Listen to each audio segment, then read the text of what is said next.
Okay. So we will have the school committee to conclude our evening. Spend a little time with you folks. Kevin Cooper, David Katzev, Michael Degnan, and George Solis. Okay. So Mike, why don't you start with the first question for our panel? Okay. Sounds good. Welcome everybody. Thanks for coming.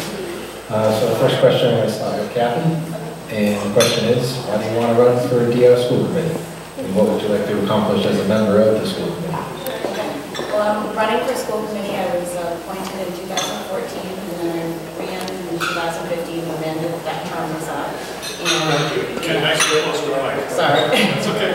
And I'm running basically because I hope that my efforts make a positive difference for children in this town. I went to school in the district here. My dad grew up in town here. We all went to DR. We all got a good education here, and I hope that by working and giving back to the community, that it does make a difference in children's education. I have children that are in school myself, and I would want to see my kids and everybody's kids get the best opportunity at their future that they possibly can get. Thank you. David, same question. Okay, I decided to run for re-election to school committee again because I like the way the school committee is going. I like the fact that we now have a stable administration, and I think. Sorry, I thought that was feedback. I think that I'd like to continue to work with the administration on some very vital things for the district. And before I forget, thank you to the RBA for having this candidates night. Being a small business owner myself, I have a business in Pawtucket, Rhode Island. I know how hard it is to work 10, 15, 20-hour days and then try to do something for the community, which you people have shown that you do on a constant basis. Also, being a small business owner myself, I have a little different vantage point than most of the people on the school committee, very different vantage point than the administration. So I try to concentrate on the things that I have a lot of background in. I have been chairman of the negotiation subcommittee for many, many years, working on the contracts for teachers, custodians, etc. I probably spent a lot of time working with the administration on the budget. I've been on several budget subcommittees as well. And I think the last part of the job that I've spent a lot of time on over the last few years was helping to try to bring an amendment to the regional agreement to the two towns, to Rehoboth and Dayton, so that we can finally update a 1987 version of our regional agreement. We've only had one minor change since then, and after 2 years with a multitask group of school committee people, administration, selectmen, finance committee people, and so forth, we just couldn't get the job done. Within the past year, as a school committee's task force, there's been 6 of us, 3 from each town, who have worked on the agreement, and we have finalized what we are ready to show as a recommendation for this regional agreement amendment. We understand the town of Rehoboth is taking a serious look at our recommendation. We've already had some discussions with the town of Dayton and a few other constituents. And now we want to bring all these recommendations back and finalize the regional agreement amendment that is very necessary, not just for Rehoboth and Dayton, but also for the school kids to see how we're going to go forward. And I hope to help to finish that job in my next term. Okay, thank you. So, Mr. Solis, why do you want to run for a school committee, and what would you hope to accomplish as a member? Good evening, and thank you very much for holding this evening. I have been a resident in this town for 45 years, and I was 6 when I bought my house, and I was only kidding. And I have been here, we've raised 4 children in the town. The last 4 years I'm retired. In the last 4 years, I've been on the finance committee. I have really enjoyed those years, mainly because I look in the future for our children as well. When my kids have my home, or they buy homes here next to us, I wish they would, but they don't. Working on the finance committee, one of my roles was I was responsible for working with the school committee, the schools. And if you take a circle and cut it into quarters, and when I look at the school committee, or I should say the school system, there's one quadrant that is focused on making sure that our children have the best education that they can have. There's another quadrant, which is the business part. This town, we run a business. School is a very big business when it comes to where our money goes. In those 4 years, I began to question certain things. My personality is I'm very focused, and I'm committed, and I'm accountable for numbers. Everybody here has good intentions within the school system, for the school system. There is nobody here that wants anyone, that wants our school system not to be the best. But there is a big business part of it, accountability of the numbers. So my running is to bring some integrity, and I'm not saying that there wasn't a management of those numbers to ensure how our dollars are spent. As David was referencing, there is a regional school agreement that was written a long time ago. And over the years, it's changed. Over the years, the government has put, not requirements, but it's made rules where regional school districts like ours have to comply. But the agreement never changed. Here we are now, 2018, and it's truly impacting Rehoboth negatively. There are certain, I don't want to get deeply into it all. It's the business aspect that I am truly trying to see how I can influence, we can correct, moving forward. I'm not questioning the school's ability to bring a wonderful education to our children. I'm truly questioning the business part of it, the financing part of it, how our money is spent, what are the rules, and how do we change it so we're not behind the 8 ball every year. We can't afford all these increases as we move forward. I'm sure Michael will probably talk more about the consequences as we move forward. I am trying to understand how we can remedy the financial impact that we're going to have moving forward in the coming years. Okay, Thank you. Mike? Good evening, gentlemen. Good evening. I am going to take a little bit different tact. Rather than thanking you, I'm going to thank Sue Pimentel for the potato bar.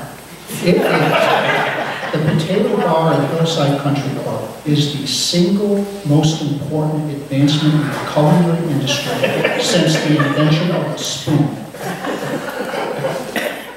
If you come to the Hillside Country Club for no other reason, come for the potato bar. So, trying to inject some humor into what is can be a somewhat solemn topic for me to talk about. Because I am often accused of sort of being a wet rag when it comes to talking about the schools and finances. I'm a very matter-of-fact person. You don't have to wonder where you stand with me, or I'm not going to BS you about things. Why am I running? Well, you could say that I'm a glutton for punishment, because I've done it several times before, unsuccessfully. My background.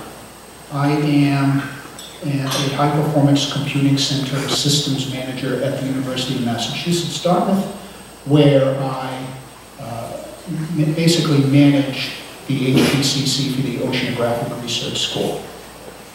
Been doing that for 15 years. Before that, I worked for CCONC as their IT manager, and I've also done various faculty positions as an adjunct faculty member teaching different courses. So I see students when they come out of DR. Someday, when my wife, my lovely bride in the back, and I have children of our own, they will go to DR. So I want DR to be a good school. But more than that, I want Rehoboth in its entirety to be a good town. And a good town also means having a good school system, in addition to having a good police department, a good fire department, a good highway department. Sometimes people say, well, if the schools are bad, our property values go down. Well, what's going to happen to your property values if you don't have a police department, or you don't have a fire department, or it takes 3 days for your roads to get plowed after a 12-inch snowstorm because we can't afford to pay highway workers because we're spending all the money in the school district. The two single most important issues, and you can read a little bit about this if you go to the Rehoboth Reporter. If you go in your Rehoboth Reporter, there are some candidate profiles. Read the candidate profiles on the DR school committee members.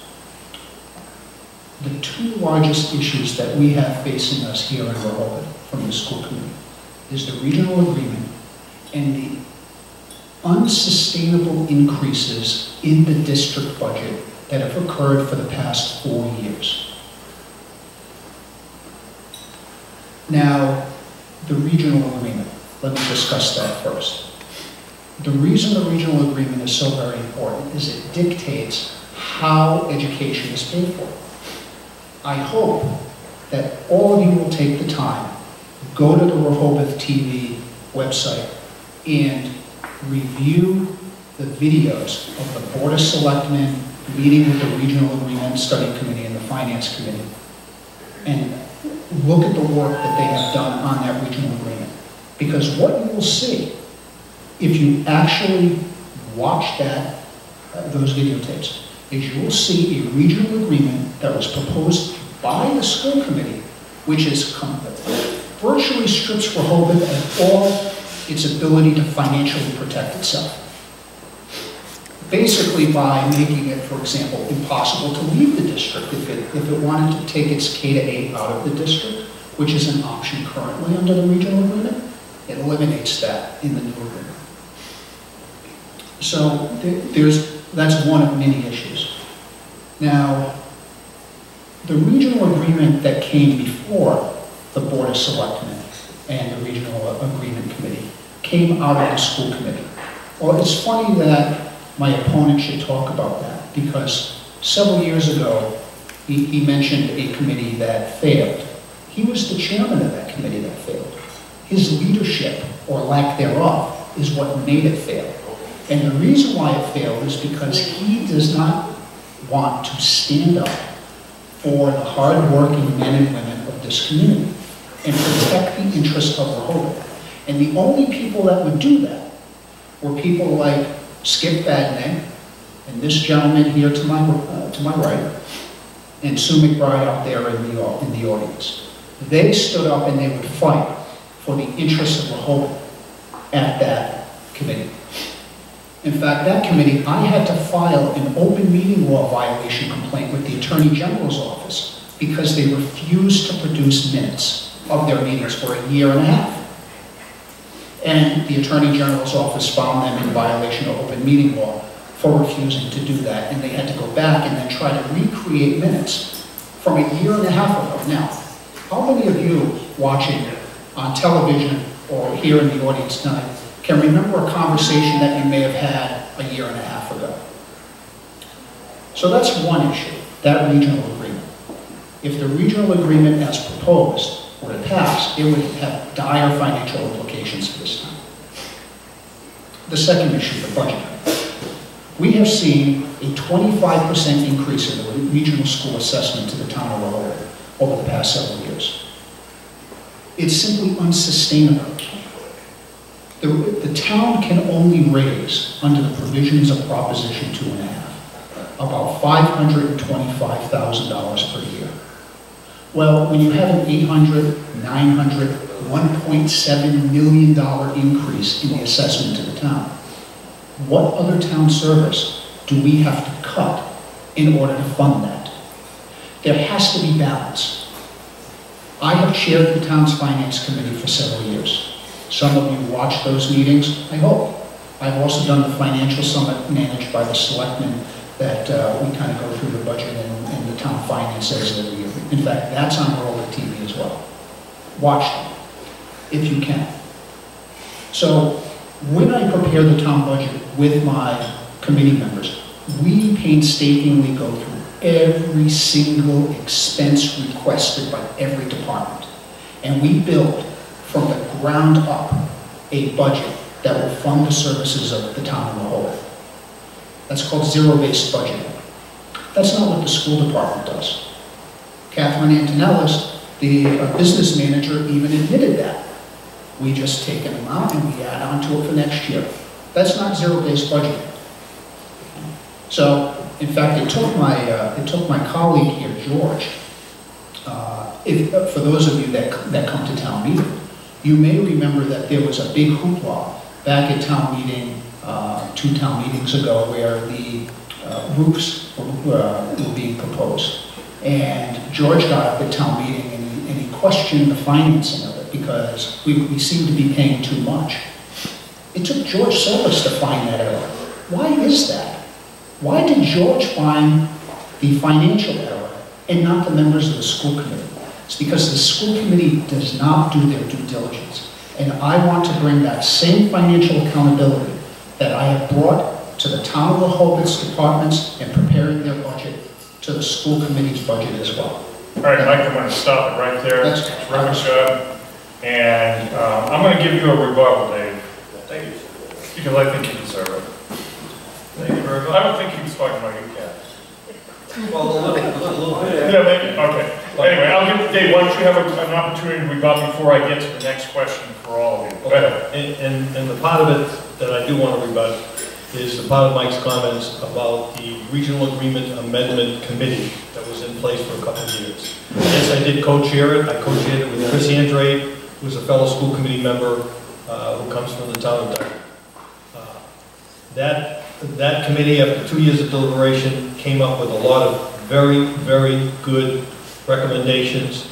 We had a consultant who helped us look over many other regional agreements and straighten out some of the incorrect stuff that's in our agreement. We had people from DESE, Department of Elementary and Secondary Education in Boston, who run the revenue side for districts. They helped us. We came up with a regional agreement amendment that we were looking for to make a recommendation. 95% of the recommendations in that amendment were accepted by everybody around the table, and we had 12 of us around that table. The other 5% had to do with some of the funding issues, and we got into some politics between the 2 towns. And unfortunately, we could not reach consensus by the definition of that committee, which we agreed to be at least 9 out of 12 members of that committee had to vote positively on any recommendation for the amendment, and we could not reach consensus on the funding formulas. I don't consider that failure. I consider that we went as far as we could go. Now after that, the school committee decided to set up a task force to at least finish off the rest of the recommendations, and we worked with the good work of the RAC, and a lot of people, half of which are probably sitting around these tables right now, worked very hard to come up with these recommendations. We finished it off with 6 of us, 3 from Dayton, 3 from Rehoboth. Kathy joined us at the end of the RAC program. She joined us to fill in the slot. Kathy has been part of the Regional Agreement Task Force from the school committee.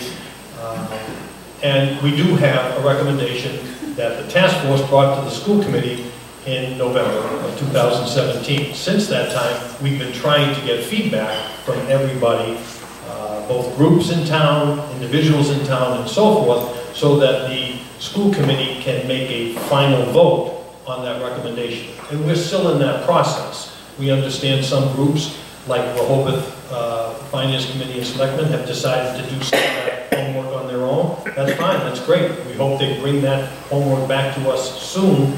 We've got most of the homework back from Dayton and other people as well. So we want to move forward. We want to finish this off.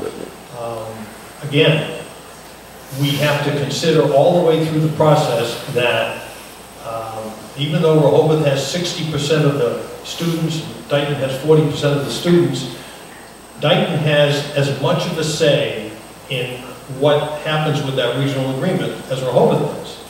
The school committee has to vote on it. There's 5 members that live in Dayton, there's 5 members that live in Rehoboth. We have to reach consensus. If the town of Rehoboth votes positively for a regional agreement amendment, it still has to be voted on by the town of Dayton. Nothing happens unless all 3 entities agree on the regional agreement amendment. So it is a long and involved process. I would hope that we're at least 90% there. The hard work has been done.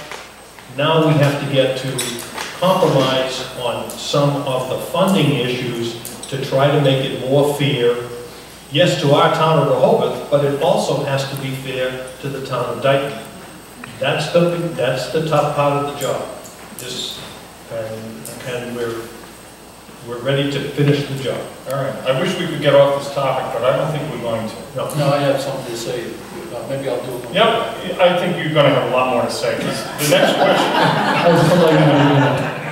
The next question is from the audience, but it's essentially the same as what my next question was going to be. By now, all school committee candidates should be aware that since its implementation in 2015 in the DR district, the statutory assessment formula has allowed our friends from Dayton to avoid fully paying for their students' education. I don't know if that's a true statement, but that's the question. Going forward, will you continue to support the statutory method, or will you opt for an alternative method that would require each town to fully pay for its actual cost for its own students? I'm going to start with you, Kathy.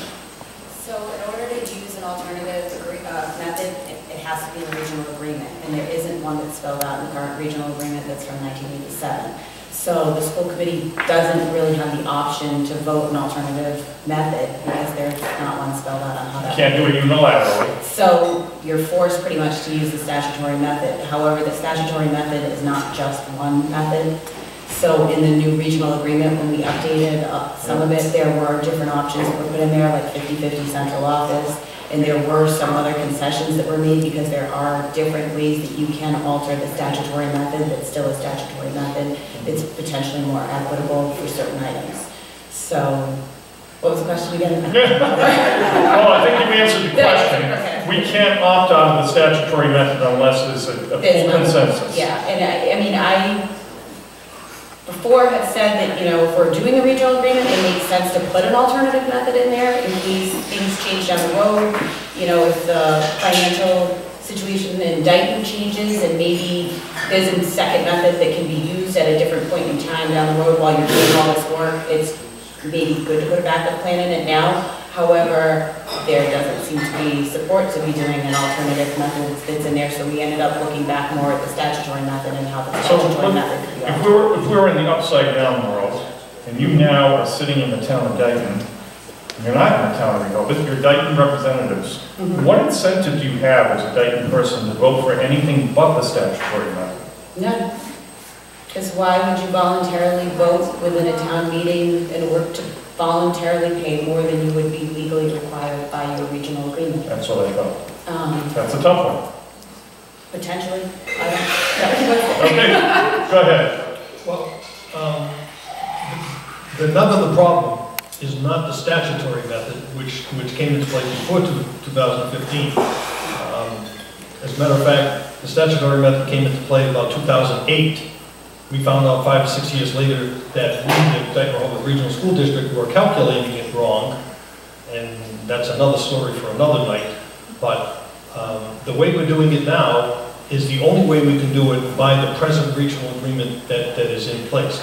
But the big part of the problem is not how the money is split between Dayton and Rehoboth and the statutory method. The big part of the problem is the fact that Dayton is considered a quote-unquote poor community, and therefore they get more aid.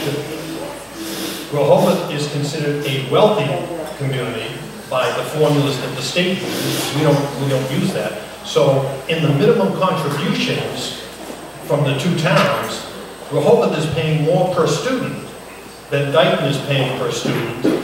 But that's the Massachusetts law. We don't control that at all. Steve Howard, if he's still here, we can bug Steve Howard and the rest of the people who go to Boston every day if they can change that wealth formula. Because that's the nub of the issue. The statutory method only helps you break down the amount of money you have to put in after the minimum contribution, after the other revenues come in. We have to decide how to split up the rest. And Kathy's 100% correct. What we worked hard on was to see if there were variations within the statutory method that would be accepted by the Commissioner of Education, who has to, by the way, accept all changes to a regional agreement amendment. So kind of nibbling at the edges. Right, and if we can do that by consensus between the two towns, we can at least move forward and be quote-unquote more equitable. And that was the goal of the RAC, and that is the goal now of the regional school task force, and I still think we can get there. Just one other thing on the alternative method. We spent a lot of time over the last 3 years talking about, well, why can't we at least agree to put an alternative method into the agreement so that it could be used? Well, if there is an alternative method in the agreement, it doesn't mean to say that it has to be used. No, actually, every year, we have to form budgets based on the statutory method as a fallback, and that alternative method. That alternative method has to be accepted by both towns every year. And if it isn't, the administration has to go back and redo the whole budget and make it fit within the statutory method. That's the legal default. So most of us on the RAC and all of us on the school committee task force agreed that the best way to do this is come up with consensus on a statutory method that we can all depend on, make it as fair as possible, and don't leave a big question mark every year. Are we going to accept an alternative method? We decided not to recommend an alternative method. Okay? Mr. Solis. Yes, let me give you a little bit of history. I was quiet the first time around. I may not be as quiet as I progress further. The regional agreement was written over 60 years ago, a long time ago. States made rules. There was another town there. Well, at that time, no? Two different. The community didn't look like what it was back then. Yeah. People worked together. You talk about working on the RAC committee, well, that was the most contentious goddamn thing I've worked on in a long time. You threw me out, wanted to throw me out of the meeting. Please don't direct it to me. Well, you did. You were the one that wanted to throw me out of one of the meetings. We had the finance person, chairman in Dayton, get up and leave out of frustration. It was a very contentious time. It just didn't work, poorly managed. This agreement was written 60 years ago. State has made changes. Nothing was done. 87 when the changes were made. The agreement wasn't reviewed. 2007, changes were made by the state. When they introduced, in those times, they introduced what they call the wealth formula. The wealth formula creates the minimum contribution that each town, based upon its wealth, and that is based upon student enrollment and also the average income of everybody that's in the town. Add up our average income, which is like I'm not even sure what it is, but you add that all up, and that's how you get the wealth formula with respect to what we pay and what Dayton pays. But that is for the minimum payment. We keep talking about there's a full school budget. Above minimum, we pay the towns. We're not required to pay money above the minimum that the state says. But our towns, citizens, we want our children to be the best. So we do pay the above minimum. And it's in the state rules, whatever we funded the prior year, we cannot go below that for the next year. So each year, that budget goes up and we're stuck with it. And I don't mean to use the word stuck with it as a derogatory piece because it's our children that we're talking about, grandchildren, and their children down the line. So this agreement, when you talk about statutory and alternative method, in the agreement we have right now, there is alternative methods in that agreement. And in fact, fact, the consultant that he referenced, when we had our town meeting talking about this 4 years ago or whatever it was, he got up on the stage and made the comment that we have been running under an alternative process back then. Up to that point, that was a statement made by the consultant. Shame on us, shame on the town, shame for us Rehoboth people not understanding what that agreement truly meant. We relied on the school committee. Everything got passed, turned, changed, and then all of a sudden, when we went through all of that, it was over $1.6 million that we had to come up with because the rules of the game changed. But that agreement does have an alternative method process that we were doing all that time up to that point. So what we're looking at now, when we talk about this regional agreement, is to make it fair and equitable. I think we pay $9,000 for our students in Rehoboth. Dayton pays $5,000 and some change. Big difference. And as time goes on, that number for us goes up, theirs goes down. If you read an article that was in the Rehoboth Reporter that Mike McBride wrote, it explains it well. So my wanting to run to be a part of the school committee is to bring new ideas. Try to fix this. Every year we go through this angst, this anger between the school department or the school committee and the finance committee and our town. It doesn't have to be that way. There's nothing that is detracting from our kids receiving a good education. We're not taking away from them. We're just trying to make sure that the rules are set. The state doesn't require us to follow the statutory piece that everybody refers to, where we have to pay more when it's over and above once we meet that minimum contribution, everything else on top of that, we don't have to apply those rules to that. And if we don't have to apply the rules to that, and the two towns share, which the state says it's up to our agreement, that's fine. So why are we paying over $1 million more when in fact we're not required to? Make it fair and equitable.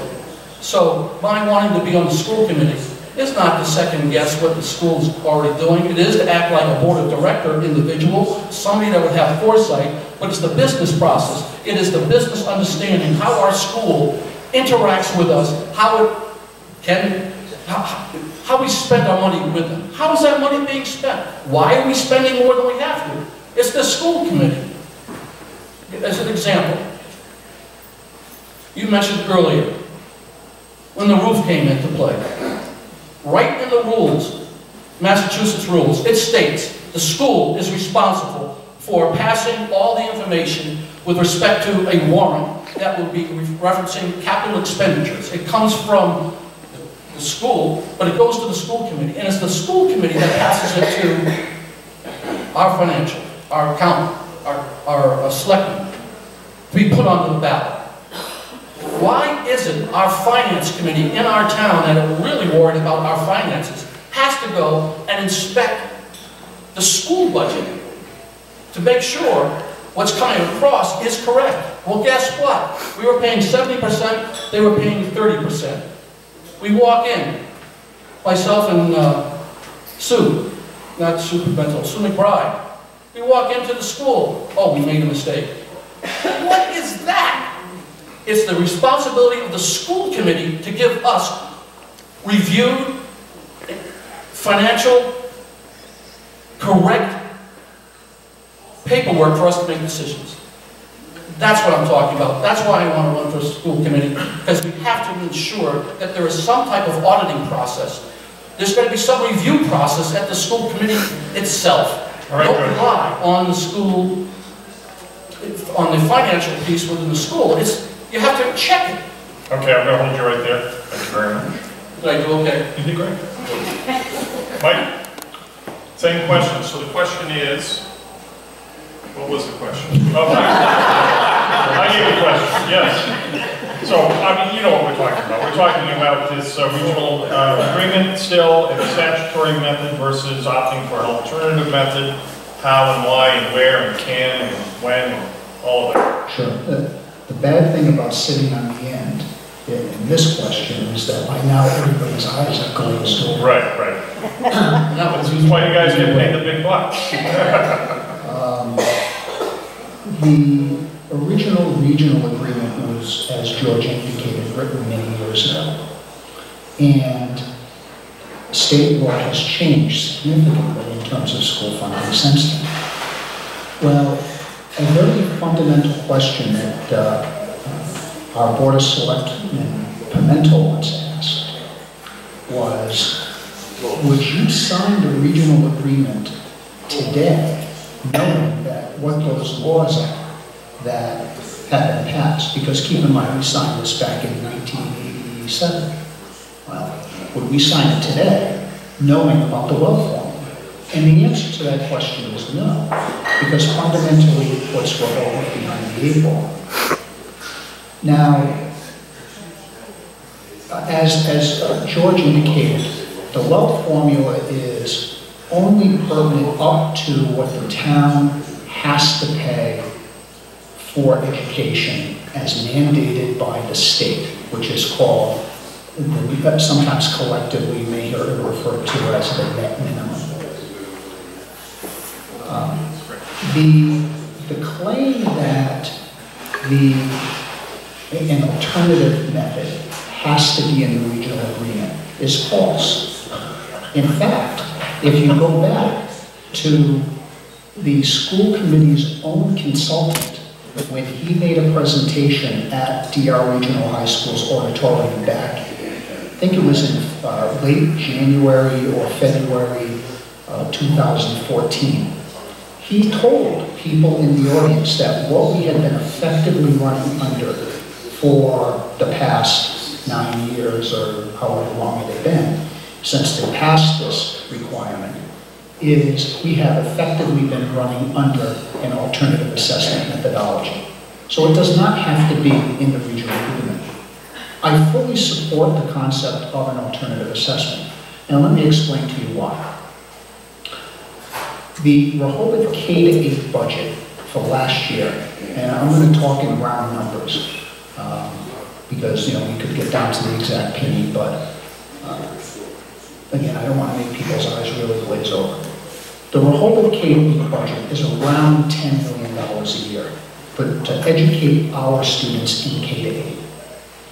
The high school budget is around $18 million.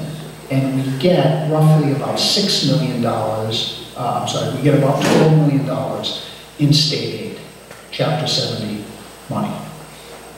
We have roughly 56% of the students at the high school. So if we pay for our fair share of the high school, if we have 56% of the students, we should pay 56% of the costs associated with high school. That's fair to Rehoboth. Don't want to pay less than what our fair share is. That would be about $6 million. So if you take the $10 million and you take the $6 million, the $3 million, because it's 6, the difference between the 18 and the 12 that we get in state aid is 6, and we take about 56% of that 6 comes out to be just shy of $4 million. So if you take that, say $4 million and the 10 that we pay for to fully fund under the existing budget, our K-8, you get around $14.5 million. Adding some transportation expenses, so on and so forth, and you're in the high $14 million range. The assessment to the town of Rehoboth last year was $16.5 million. Why is that? That's because of this quote-unquote statutory method. So we pay, the town of Rehoboth subsidizes the town of Dayton $1.8 million a year. Your tax dollars are paying to educate children in Dayton. If the school committee fought for an alternative assessment to fully fund our K-8, fully fund, not cut a dime from the budget of the K-8, not cut a dime from the budget of the high school, but fought for it to be fair and equitable to the town of Rehoboth, we would save $1.8 million a year. But they don't. And why is that? Ask yourself that question. That's why I'm running. Okay. Can I correct a couple of facts? Yeah, the Okay, second I'll let, you know what, I'm gonna let it go, I'm gonna let it go one more time on that subject, because we could beat a dead horse, as they say in the legal field. Go ahead, Kathy. It's 58% at the high school, over 58%, not 56, so that right there, the estimation is a little off. I'm sorry, could you speak right into the mic? There's 58% over that at the high school. So 58% are Rehoboth Yes, kids? yes. Okay, And the equalized value is not used for the operating budget, that's only for capital. So the wealth factor is for capital expenses, not for the operating expenses. okay. And there's other factors too, because special ed costs can be different for your K through 8 for two different towns. If you have a different population in one school you have a higher population, you know, say Palm River or Dayton, actually Dayton Elementary has a higher one. And then Beckwith has a different program over there. It can change the budget some from that also. So it's not just all general-ed and equitable. Not strictly apples and apples? No. Okay, all right. Go ahead, David. An alternative method, the law states there's two methods for a regional school district to split up the cost. The statutory method is defined. It has some flexibility, but it is well defined. And anything else can be recommended as an alternative method, yet the Commissioner of Education has told everybody explicitly that you cannot offer an alternative method that would basically offset the wealth formula method of coming up with the minimum contribution. So you just can't do that. I mean, it will not be accepted. There is no alternative method in our present regional agreement. There is no.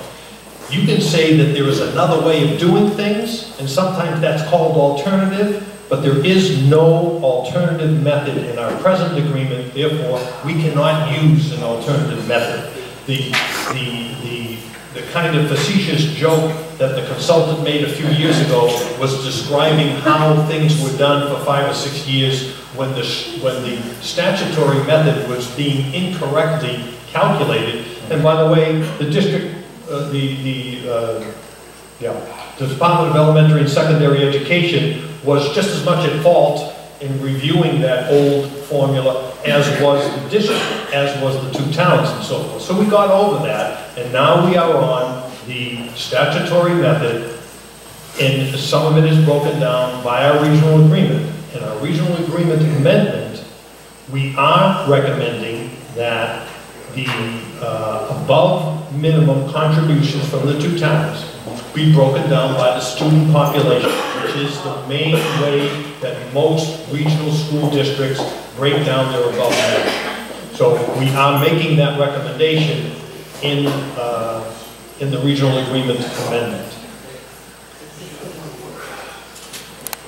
Okay, got it. I think we're not going to solve this problem here for sure, and I think everybody's eyes are glazing over this agreement. So we'd like to kind of dumb it down a little bit. Yep. And what I'd like to ask, and a lot of voters would like to ask, is one. We just want a simple answer. Do you think the agreement's fair?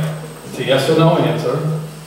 And are you going to fight like heck for Rehoboth, or are you going to fight like heck for the school committee? We want to know if you're for Rehoboth or the school committee. What is it?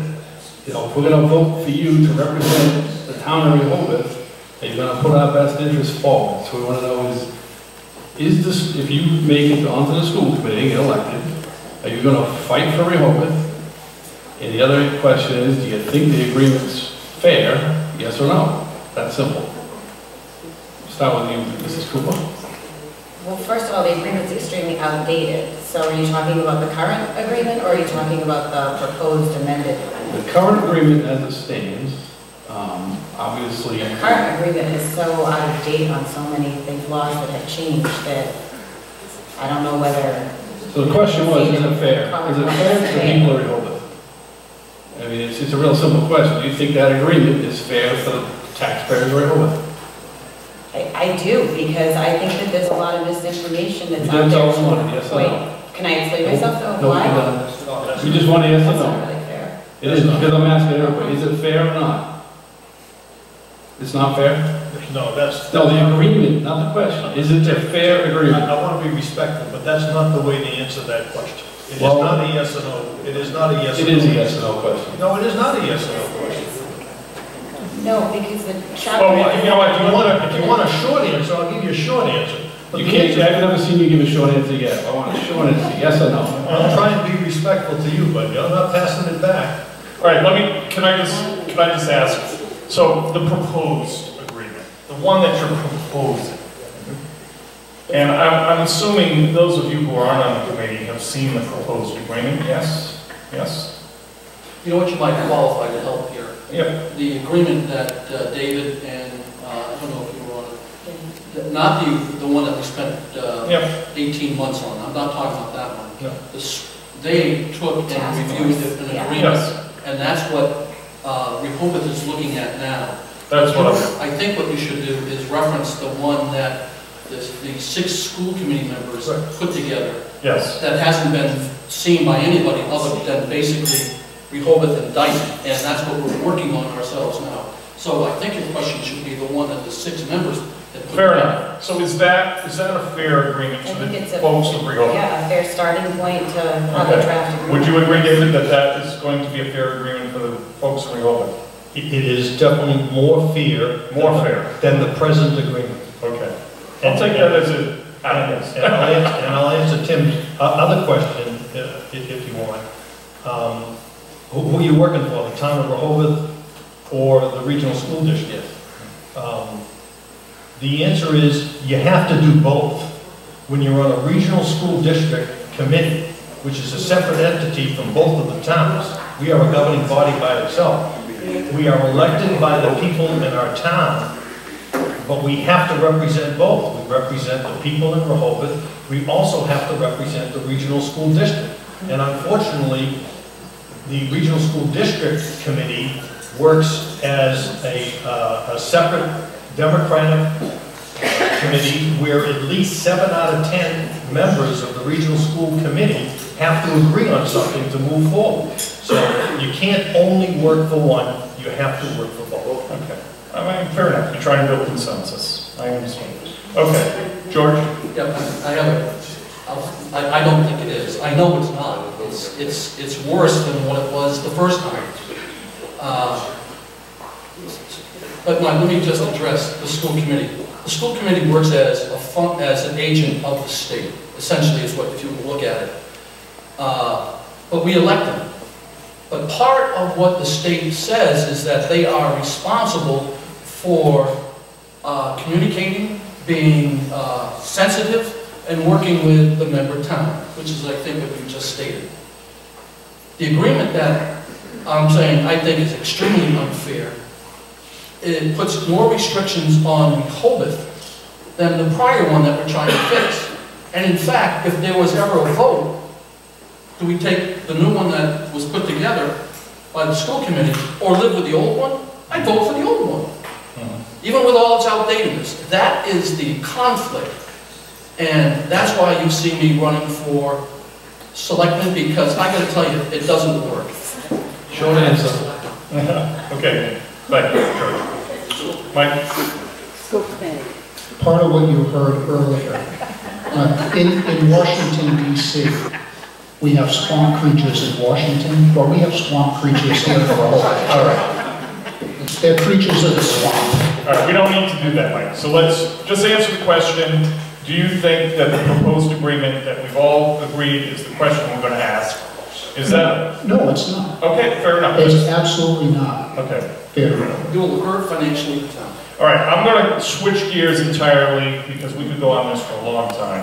We have one final question, which Tim is going to ask. We're switching gears, and it's similar to a question that was asked to the Board of Selectmen. Why don't you go ahead, Tim? All right, this question is for Mike. What measures should the school committee undertake to keep our schools safe for our kids? And we would involve the chiefs of police of both towns, that type of thing. Is there anything that you think that we should do? The one thing that I know is I'm not an expert on school safety. And actually, I think the answer that Jerry gave was probably the best answer that I heard. And it's actually, when you asked the question, is the way I was thinking to actually answer it. Dr. Azar, I am sure, has had conversations with security experts. I'm sure that he's had conversations with the Dayton Police Department, the Rehoboth Police Department. And my view is that I would, as a school committee member, look to support the recommendations that Dr. Azar would have based upon those conversations that he would have with the people that know school security and can put together the appropriate plan. Fair enough. George? Let me just give you a quick, what I did in the past, so I'll answer. I used to run organizations where I was responsible for hundreds of millions of dollars. We used to have separate manufacturing facilities throughout the United States. I had one in Taiwan and I had one in Germany.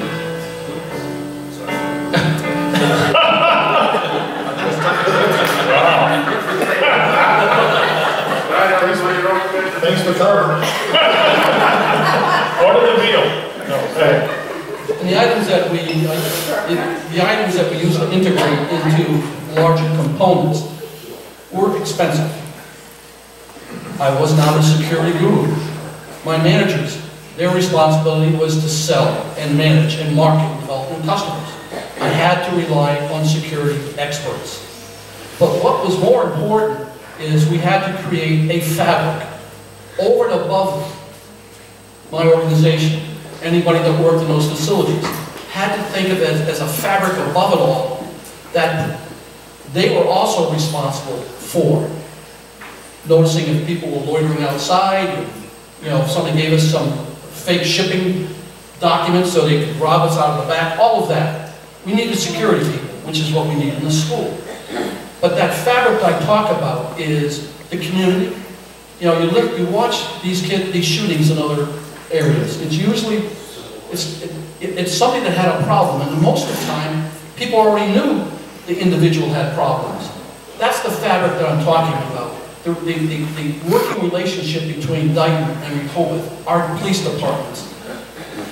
If there's somebody out there that is identified, I'm not talking about profiling, but if somebody has done something, you got to be careful. You got to be aware. That's the fabric of everybody in this room. Anybody watching, both towns. How do you share that? That comes from a consultant. And then who implements that? Once the definition of everything that's got to be done, there has to be an implementation process. That's the fabric. Where does that get driven by? Does that get driven by the school committee? Does it get driven by Dr. Azar? The police department? It's a combination of all. That's my view. Okay, great. David? Can you just restate the question? Yeah, so the question is, what measures should we be acting on now in order to keep our schools safe? What would you do in this regard? Will you involve the chiefs of the two towns in that process? Okay. We just had an update on this last night at our school committee meeting, and the administration has been working with a group, a task force of administrators going over security in each of the 5 buildings that we cover. I'm glad that Mike Costello pointed out that over the last few years we've added a lot of new security measures, new doors, new locks, new passcodes to get in, swipe cards and all that kind of stuff. We have cameras, surveillance cameras throughout the high school building that are utilized now. Somebody said that there's a problem with the resource officer. I don't know what they're referring to. We have a resource officer full-time at the high school, which was implemented a few years ago, but we're not going to stop there. The administration does meet with both police chiefs, even though Dayton has jurisdiction by law. There's always, not always, but for the last 10 or 15 years, there's been good cooperation between the 2 police departments to work on the safety of the kids in the school district. So we're doing all of that. Can we do more? We probably can. We're working to come up with recommendations.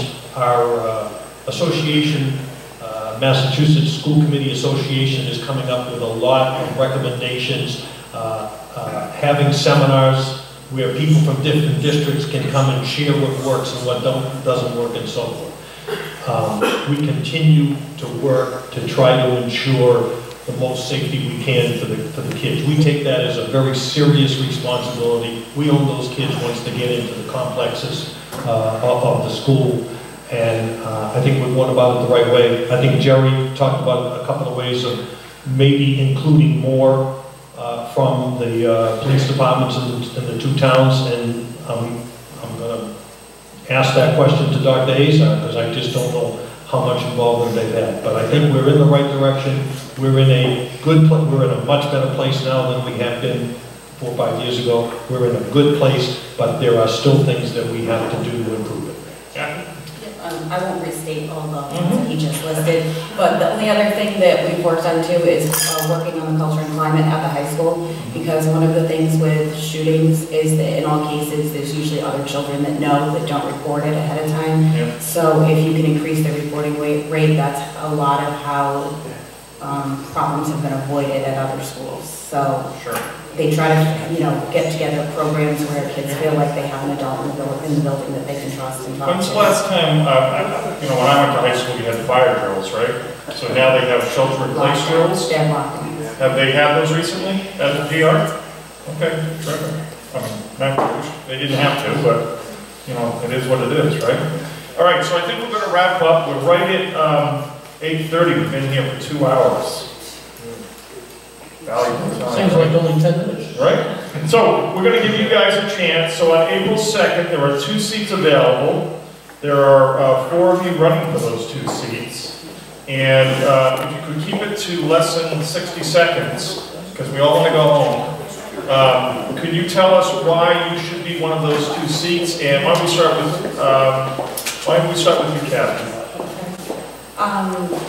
I would say basically because it takes a long time to come up to speed on a lot of the information to do with the schools, between the budget to laws to policies that have to be written to contracts. Growing up in the school district, there's a lot of things that you already do automatically know, having gone through.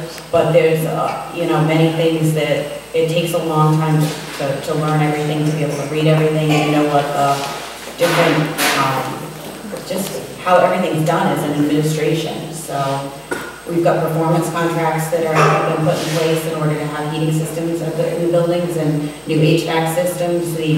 Everything can be controlled remotely where they turn off at night, so you're not wasting money on heat. There's a wood chip boiler that's going in at the high school that's almost up and running. There's solar panels that are going up that will support 75% of the district's electricity.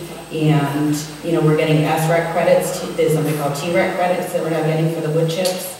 And I just think that when you, in the middle of all of doing that, and you have some consistency within the district. And you're taking ownership of some of that, aren't you, Kathy? What? For all those things. We've worked on all of them. All right, I'm on terrific. like every subcommittee practically. All right, let's have a toot your horn and we're going to toot all your horns, because we're all up here running. David, why are you running? Why do you want to be one of the 2? Well, I'm running for re-election because I think that the experience I have with the school committee can help over the next 3 years. I think as Kathy said, we're moving in the right direction. The biggest help that I see is that we have a stable administration. I've worked with 5 different school superintendents in my tenure in the school committee. Dr. Azar is in his 4th year. We have shown him a vote of confidence by giving him an extended contract through 2022 to provide that stability of administration. We have to start at the top, and that goes all the way through the principals, vice principals, and so forth. So we have that amassed. Now we have to work on some individual things. I think the administration is doing a good job moving forward on the educational side for the kids. I think the school committee has to continue to work hard on the negotiation side, on making sure the budget is appropriate. And the final thing that we talked enough about tonight is I really want to be part of the team when we finalize the regional agreement amendment, and I want to see it passed by the school committee and by the two towns, and I would appreciate your support to let me do that. Thank you. George? I very much would like to be your representative on the school committee. What I bring is a pretty long background within managing finances, being extremely proactive, going and looking at root cause of issues. The proactiveness has helped me be able to plan for the future, especially when I was responsible for people's lives, their incomes, their kids, what they earned, everything. I bring that to how I would like to function as a school committee member. I'm not questioning the support that we give to the school, how that all runs. Again, it is all around the financing of it. Fair and equitable measurements, how it's applied. When I look forward and I look outward, we can make it work. But you need somebody there who firmly believes we do need the rules of the game changed. I know all of the ones I've read. I know which one I would like to vote for. I know which one we should have. And if we have that in place, I know I can bring my business acumen to be able to fully understand the budget, present it correctly to the town with proactiveness, not last minute. Thank you. I would like your vote. Thank you. Oh, I have one other comment for people that might be watching this from outside. It has nothing to do with us here.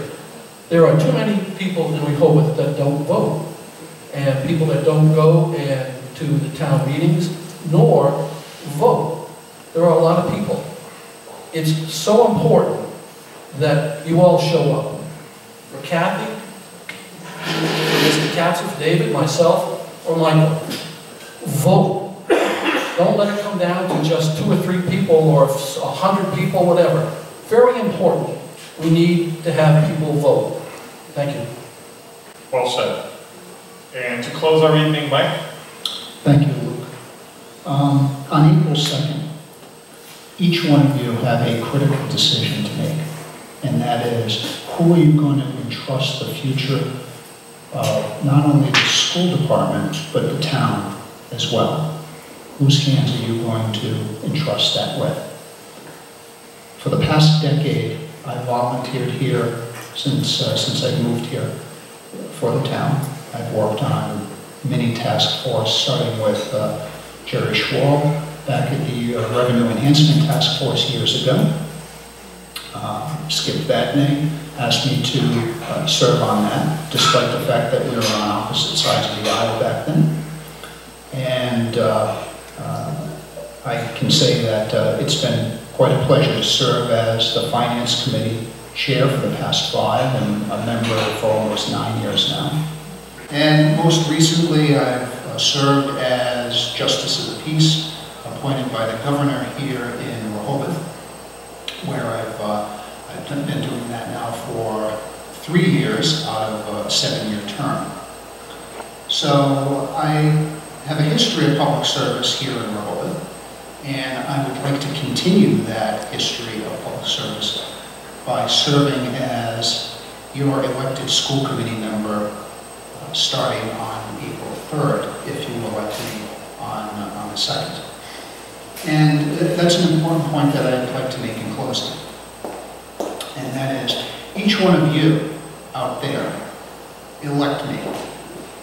You sitting in the audience, you watching at home, you elect me to this position. You've heard a lot tonight from other members here at the table talking about this nebulous thing called the district and how they represent the district. Well, the district doesn't vote for me. The district doesn't elect me. Dayton voters, Dayton residents do not elect me. You do. So if you give me your vote on April 2nd, I will fight for you. I will fight for your families. And I will fight for Rehoboth. Thank you very much. I'd like your vote on April 2nd.